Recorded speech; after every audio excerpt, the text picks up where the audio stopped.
Celebrating 126 years of being independent of the Republic of the Philippines. I am wearing a modern Filipiniana, symbolizing the femininity and bravery of our modern Filipina. Very good evening, ladies and gentlemen, ma'am, sir, and to all who's watching tonight, magandang gabi po. I am Barbie Colonia Centino, a proud 23 years old listener hailing all the way from North Caloocan City.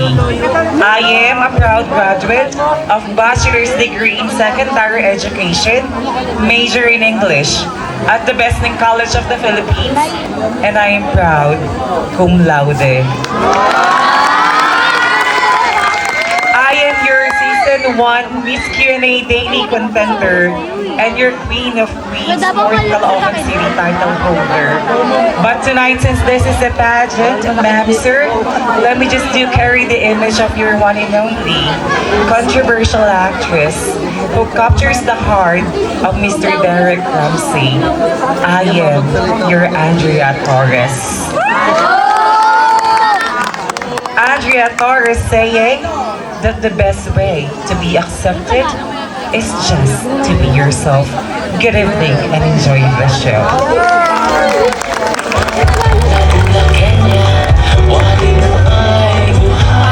Thank you, candidate number 4, Miss Andrea Torres.